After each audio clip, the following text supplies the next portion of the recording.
Hello students, good morning, good afternoon, good evening. Welcome back. मैं मोहकम सिंह। तो अपने पढ़ने जा रहे हैं बेटा आपकी क्लास 12th इंग्लिश लिटरेचर। तो जैसे कि अपने प्रूडेंस का fiction, non fiction, drama, poetry सब कंप्लीट हो चुका है, शॉर्ट स्टोरीज अपने पढ़ चुके हैं। तो उसके बाद अपने आज मूव कर रहे हैं आपकी जो सेकंड बुक है आपके सिलेबस में, फिक्शन का ही पार्ट है ये, जिसमें क्या है, एक नॉवल है जिसका क्या नाम है, inside the Haveli. Inside the Haveli. This novel is written by a famous writer named Rama Mehta. तो इनसाइड द हवेली यानी कि हवेली के अंदर। तो टॉपिक यानी कि नेम इसका बाद में डिस्कस करेंगे। अबाउट नॉवल अपने डिस्कशन बाद में कैरी ऑन करेंगे। उससे पहले अपने चलते हैं रमा मेहता के बारे में, जानते हैं कि रमा मेहता कौन थी, उसका ही नॉवल क्यों पढ़ रहे हैं, बाकी किसी नॉवल को अपने सिलेबस में ऐड क्यों नहीं किया गया, या इसमें कुछ ऐसी खास बातें क्या हैं कि +2 के लिटरेचर के सिलेबस में इसी नॉवल को ऐड क्यों किया गया। कुछ तो खास रहा होगा, there must be something special, कि वो चाहते हैं कि बच्चे इन चीज़ों से अवगत हों। एक्वेंटेंस आपकी वो करवाना चाहता है कुछ खास चीज़ों से। राइटर कह लो, और जिसने आपका सिलेबस बनाया। एक वंडरफुल नॉवल है, बहुत ही अच्छा है, लेकिन उससे पहले उसके वंडरफुल राइटर के बारे में थोड़ा आपको बताते हैं। रमा मेहता। रमा से आपको पता चल गया होगा कि ये भाई साहब नहीं है, ये मैडम जी है। ठीक है, is a lady, Rama Mehta. तो इनका बर्थ हुआ प्यारे बच्चों 1923 एंड शी डाइड 1978। तो भारत आजाद कब हुआ? 1947। तो इन्होंने आजादी अपनी आंखों के सामने देखी, यानी कि जब ये पैदा हुई तो भारत गुलाम था, लेकिन इन्हीं के सामने आजादी हुई और ये आजाद भारत में इनकी डेथ हुई। 1923 में बर्थ, 1978 में इनकी डेथ। नैनीताल में इनका जन्म हुआ प्यारे बच्चों। ये आजाद भारत की क्या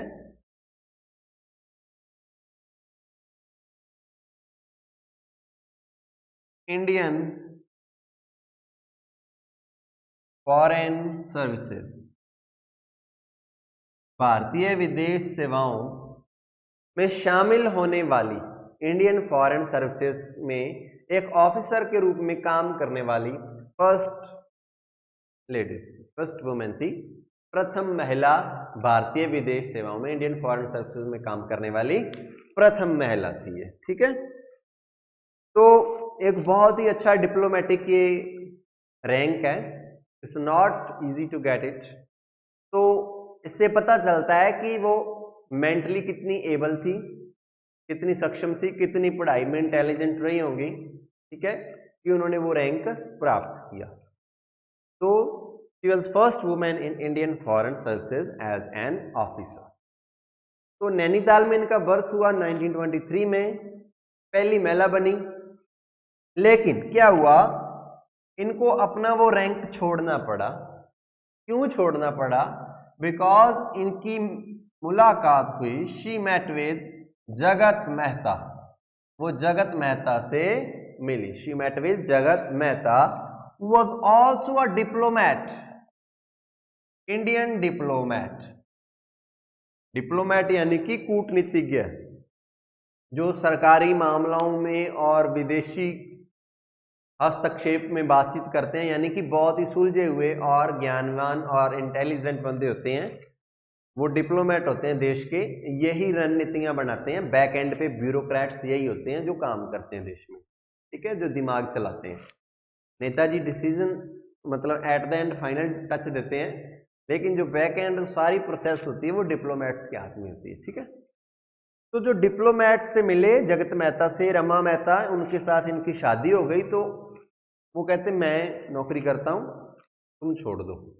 तो उन्होंने नौकरी छोड़ दी। वो चाहे किसी भी तरह छोड़ी, पता नहीं जगत मेहता जी को अच्छी ना लगी वो नौकरी करना, उनका औरत का नौकरी करना, कुछ भी समझ लो, लेकिन शादी के बाद रमा मेहता जी ने नौकरी छोड़ दी। उसके बाद क्या हुआ, देयर वर सम चेंजेस, उनमें कुछ बदलाव आए, तो उन्होंने शुरू किया, क्या करना शुरू किया, लिखना शुरू किया। She became a writer, वो एक क्या बन गई, लेखिका बन गई, और उन्होंने समाज के हर एक अंग पर, ऑन एवरी एस्पेक्ट, उन्होंने लिखना शुरू किया। लेकिन उनकी जो प्रेफरेंस, जो प्रायोरिटी रहती थी, वो यही रहती थी, क्या रहती थी, कि एक औरत, उसका समाज में दर्जा क्या है, how a lady, how a women is behaved in a society,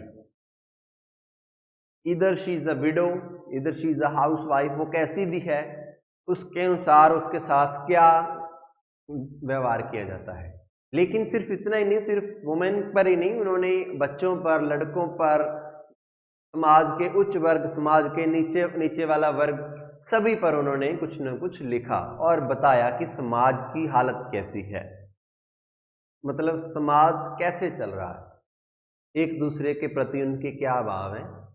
He explained everything in his writings. Okay? तो वो लाइमलाइट में आई, और सबसे जो फेमस उनका नॉवल रहा, वो बेटा नॉवल यही था जो आज अपने पढ़ने जा रहे हैं, इनसाइड द हवेली। ठीक है, वो उनका लिखा था 1977, यानी कि before a year of her death, उनकी मृत्यु के एक वर्ष पहले उन्होंने लिखा था, 1977 में लिखा था उन्होंने inside the Haveli, inside the Haveli 1977, and in 1978 the next year she died, वो मर गई। But the novel got famous, novel famous हो गया, and its publicity made some authorities to give this novel साहित्य अकेडमी अवार्ड। इसके English language में काम को, रमा मेहता जी के इंग्लिश लैंग्वेज में किए गए काम को और इस नावल को बहुत ही बेहतरीन पाते हुए अथॉरिटीज ने डिसाइड किया कि दिस शुड बी गिवन साहित्य academy award. And in the year 1979, after 2 years of novel and posthumously, after 1 year of her death, this novel got साहित्य अकादमी अवार्ड, ने क्या मिला, साहित्य अकादमी अवार्ड 1979, पोस्टह्यूमसली, मरणोपरांत। ठीक है, लेकिन उन्होंने और भी बहुत ही वंडरफुल नॉवेल्स लिखी, राइटिंग्स लिखी। He was also Indian sociologist, समाज में क्या चल रहा है, क्या हो रहा है, what is happening in society, उनके बारे में वो बहुत ही अपडेटेड रहती थी, अच्छे से डीप स्टडी एंड रिसर्च करती थी और उसको अपनी राइटिंग्स में लिखती थी और लोगों तक उसको पहुंचाती। इन 1966 उन्होंने लिखा the story of India, story of India. In 1969 उन्होंने लिखा the life of Keshav, the life of Keshav.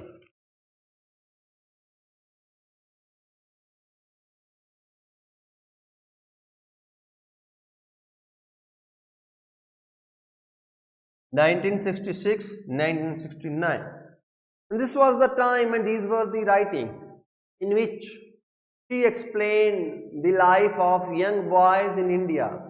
जो युवा लड़के थे, यानी कि छोटे और युवा, यानी कि आप कह लो युवावस्था से पहले तक, ठीक है, उनके बारे में लिखा, उनका जीवन कैसा है नए भारत में, उनको कैसे मौके मिल रहे हैं, कैसे अवसर मिल रहे हैं, उनके साथ कैसा व्यवहार किया जा रहा है, समाज उनको किस एस्पेक्ट से देखता है, and how they should be treated, उनके साथ कैसा व्यवहार किया जाना चाहिए। What are the opportunities available for them, उनके पास क्या क्या अवसर हैं। तो उन सभी एस्पेक्ट को एक्सप्लेन करते हुए उनके साथ समाज में कैसे ट्रीट किया जाता है, वो कैसे रहते हैं, क्या खाते हैं, क्या पीते हैं, वो किस तरह बोलते हैं, किस तरह उनका रहना सहना है, क्या पढ़ते हैं, क्या लिखते हैं, कैसी नौकरी करते हैं, कैसी नौकरी मिलनी चाहिए, उन्हें और अपॉर्चुनिटीज़ मिलनी चाहिए या नहीं मिलनी चाहिए, दे आर ट्रीटेड इक्वली और नॉट, उनके बराबर का दर्जा दिया जाता है या नहीं दिया जाता है। तो उसके बारे में ये दोनों राइटिंग्स थी, the story of India, the life of Keshav in 1966 and 1969। तो उसके बाद उनका ज़्यादा जो झुकाव रहा था in the last 10 years of her life, उनको नहीं पता था कि लास्ट ईयर्स हैं, बट अपने तो पता है उनके लास्ट 10 ईयर्स थे। In last 10 years of her life उनका जो प्राइम फोकस था वो किस चीज़ पर था, वो था the lifestyle of women, how women is treated in Indian society, in typical Indian society.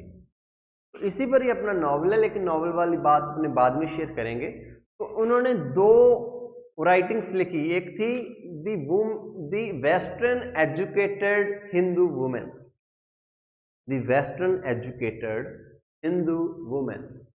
तो इन्होंने उस राइटिंग में क्या एक्सप्लेन किया कि जब 1947 में इंडिया गॉट इंडिपेंडेंस, भारत आज़ाद हुआ, तो जो आज़ाद होने के बाद क्या था कि शिक्षा आई भारत में, ठीक है, और जो लड़कियां थी उनको भी शिक्षा मिलने लगी। तो जो लड़कियां अपने 20s में थी, यानी कि 20, 22, 23 साल की थी, वो इंग्लिश बोलना सीख चुकी थी धीरे धीरे, ठीक है, एजुकेशन का लेवल अच्छा था, यानी कि जो पढ़ता था वो बहुत अच्छे से पढ़ता था। और उनका कंट्रास्ट दिखाया है, उन लड़कियों का, इंग्लिश स्पीकर्स का कंट्रास्ट दिखाया है नॉन इंग्लिश स्पीकर उनकी मदर्स के साथ, कि उनकी माएँ जो आज़ादी से पहले पढ़ी हैं उनको इंग्लिश नहीं आती है, और ये जो आज़ादी के बाद पढ़ी हैं इनको इंग्लिश आती है।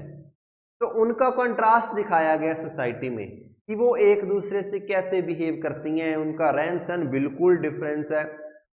उन लड़कियों को लगता है कि उनके माँ बाप बिल्कुल बुरिश गवार हैं, उनको कुछ भी नहीं आता है, ठीक है, लिटरेट तो है ही हैं, लेकिन उनको अक्ल ही नहीं है खाना पीना पहनने की, वो किसी काम के नहीं है क्योंकि उनको इंग्लिश नहीं आती है। तो वो कंट्रास्ट दिखाया गया सोसाइटी में just because of the English. तो उनका एक और ऐसे आया, द डाइवोर्स्ड हिंदू वुमेन, कि वो हिंदू लड़की जिसका तलाक हो चुका है। तो इसमें इन्होंने दिखाया कि एक विधवा औरत और डाइवोर्स वुमेन की सोसाइटी में क्या स्पेस था, उसको क्या दर्जा दिया जाता था। तो शी ऑलवेज एक्सप्लेन्ड, कह सकते हो, represent the real face of society, what is happening there. तो उसके बाद अपना जो नावल है उसका नाम है inside the Haveli, and this follows the same. उन्हीं चीज़ों को फॉलो करते हुए ये एक्सप्लेन करता है inside the Haveli, this explain the lifestyle of a clerky and lower middle order.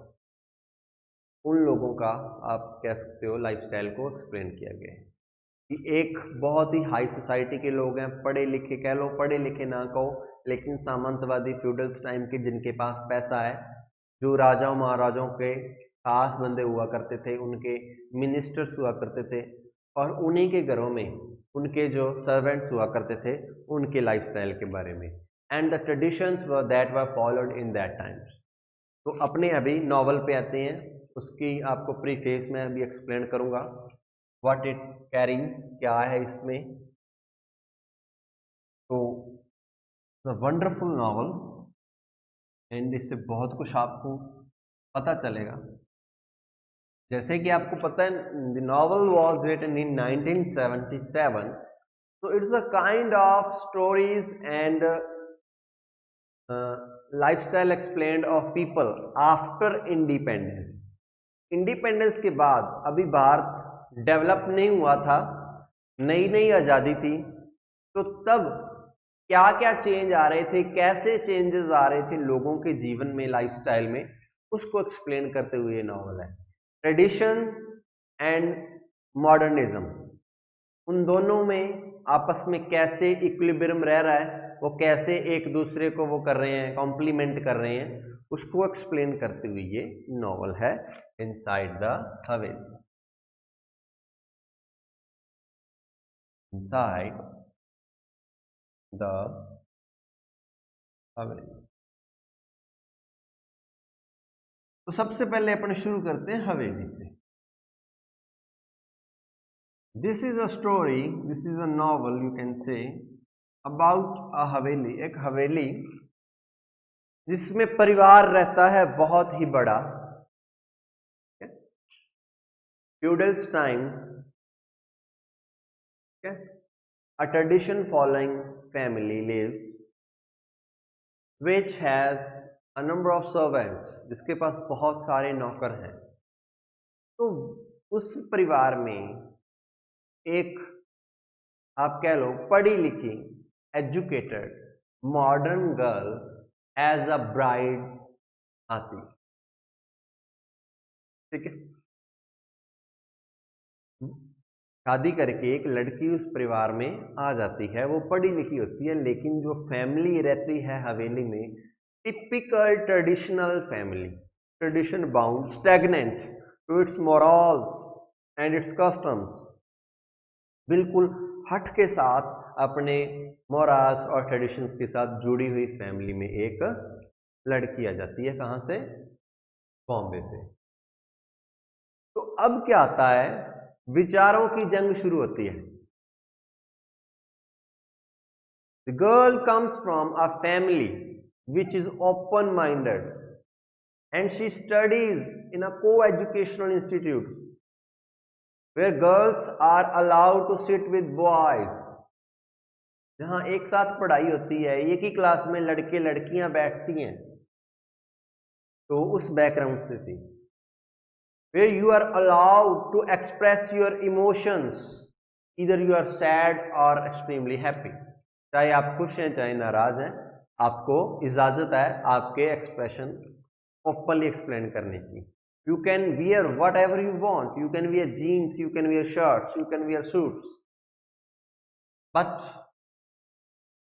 on the other side, life in the Haveli is completely different, on the completely contrast side, as there is a parda pratha. You always keep parda, women especially, उनको पर्दा रखना पड़ता था, घूंघट, ठीक है।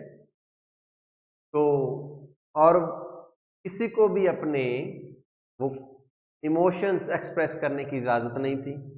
कोई लड़का लड़की, कोई मर्द और खुले में आपस में बात नहीं कर सकते थे।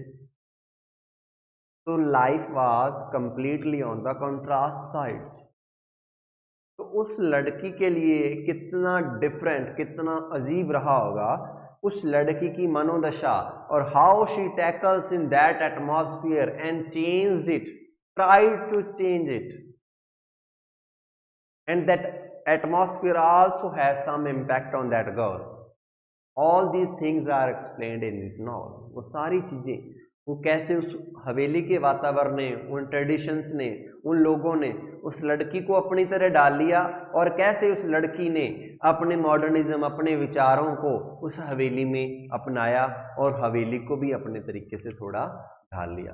कैसे इक्विलिब्रियम आ रहा है, कैसे वो एक दूसरे से वो दोनों सामंजस्य बिठाते हैं, उसको बहुत ही अच्छे तरीके से नॉवल में एक्सप्लेन किया। तो हवेली is in Udaipur,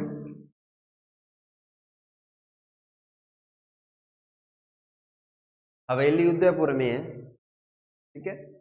Udaipur the city of Rana, great Kings, ठीक है। तो क्या हुआ, डिसॉल्यूशन हुआ स्टेट्स का, as you know Sardar Patel ने डिसॉल्यूट कर दी थी सभी states and India was made. ठीक है, India was United, you can say Bharat बना। उन स्टेटों का विलीनीकरण हुआ, डिसॉल्यूशन हो गया, वो रियासतें भंग कर दी गई, राजाओं महाराजाओं को खत्म कर दिया गया और एक अखंड भारत का निर्माण किया गया। ठीक है, तो वो राणाओं की वो गद्दी, वो राज परंपरा खत्म हो गई। वो जो उनके मिनिस्टर्स थे, जो उनके नीचे दीवान वो काम करते थे, वो उनके ऑर्डर सब चलने खत्म हो गए। ऑर्डर अब किसका चलता था? इंडियन गवर्नमेंट का चलता था। उनके नीचे जो जमीनें थी वो लगभग जा चुकी थी।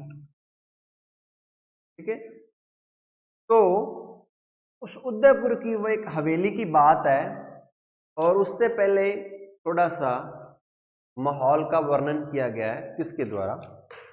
रमा मेहता के द्वारा। बिफोर गोइंग टू दैट, चलो थोड़ा बता ही देता हूं। तो उदयपुर की हवेली है, बताया गया कि उदयपुर का एक किला है। ठीक है, ये किले की दीवारें हैं, किला चारों तरफ से बंद है, उसका एक ही मुख्य दरवाजा है, छोटे छोटे दरवाजे और भी हैं। ठीक है, और एक बड़ी सड़क है उसमें सिर्फ, और उसके आसपास छोटी गलियां निकलती हैं जो बहुत ही नैरो हैं, बहुत ही संकरी। This is a main street. तो उन गलियों में बहुत ही बड़ी बड़ी हवेलियां हैं पुराने जमाने की। उस टाइम मोटर कार्स नहीं होती थी, कुछ भी नहीं होता था, तो गलियां उस कारण नैरो थी, संकरी थी, क्योंकि पैदल होते थे लोग। तो आप कभी भी देख लेना, जो शहर पुराने हैं उनके बीच जो गलियां, जो सड़कें हैं, वो बहुत संकरी होती हैं, वो बीड़ी होती हैं, आप समझ रहे हैं। ठीक है, तो उसमें एक हवेली थी, जीवन निवास। इस हवेली का नाम क्या है आपकी स्टोरी में? जो जीवन निवास। ठीक है, तो जीवन निवास में क्या होता है? वो पहले उदयपुर शहर के बारे में बताते हैं कि ये जो इलाका है, it was full of congestion, भीड़ भाड़ से भरा हुआ, बहुत ही संकरी गलियां, narrow streets full of people and number of shops were there, and the life was completely on the different side, on the contrast side with life of the outside of, आप कह सकते हो, किले के बाहर। बेसेंट वॉल इसे कहा गया, दुर्ग की दीवारें। किले की दीवारों के बाहर में जो दुनिया थी वो बिल्कुल अलग थी, बिकॉज ये पुराने जमाने का अनप्लैन्ड स्ट्रक्चर था, बीच में कोई बहुत ज्यादा प्लानिंग नहीं थी।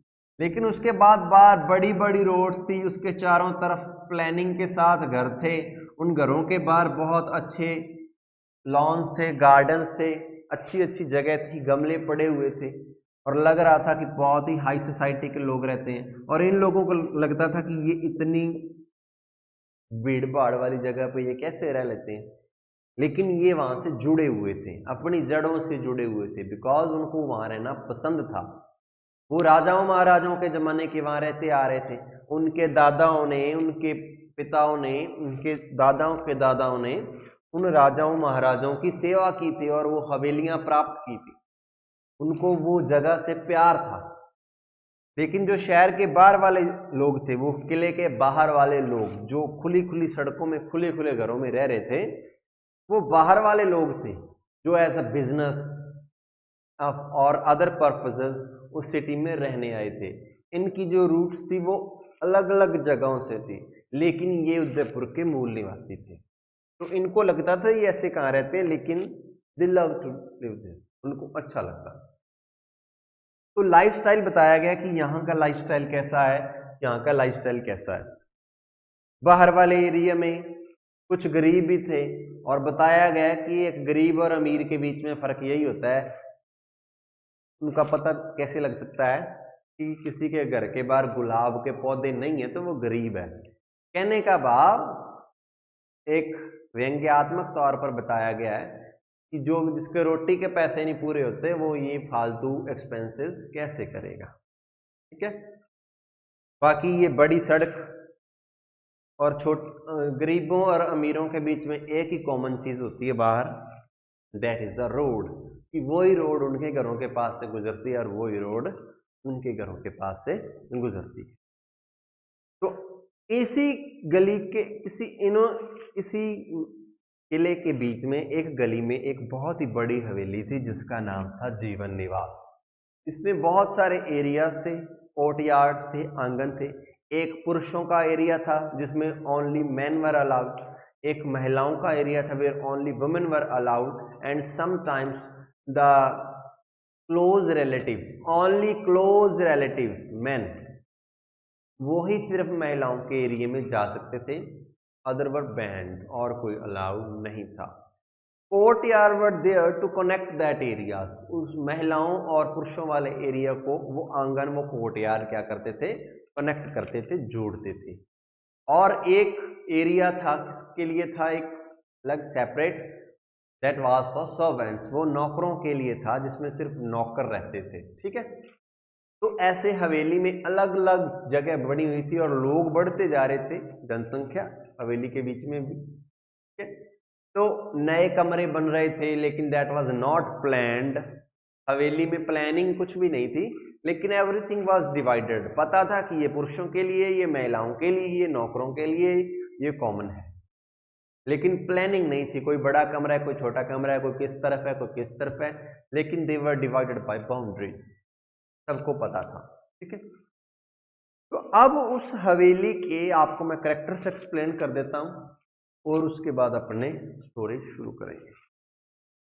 द गर्ल, सबसे पहले जीवन निवास का फाउंडर था संग्राम सिंह, इनके बारे में बाद में एक्सप्लेन करूंगा। संग्राम सिंह, भगवत सिंह, कुमरानी सा,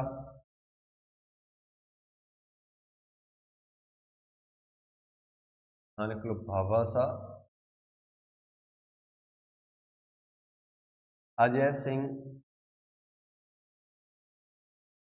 गीता सा, गीता ही लिख लो आगे लगे, परी, लक्ष्मी, हीरालाल, गंगाराम, धापू, सरजू, ख्याली। तो दीज वर द कैरेक्टर्स, संग्राम सिंह, बाबा साहब, भगवत सिंह, कुमरानी सा, अजय सिंह, गीता, हीरालाल, परी, लक्ष्मी, गंगाराम, सरजू, धापू, ख्याली। ये सर्वेंट्स हैं, ये मालिक हैं, यानी कि ये उच्च वर्ग के लोग हैं जो उस हवेली में रहते हैं, ये उस हवेली में काम करने वाले नौकर हैं। अभी ये कौन कौन है, इनका क्या क्या काम है, वो अपने शेयर करेंगे नेक्स्ट वाली वीडियो में। Thank you.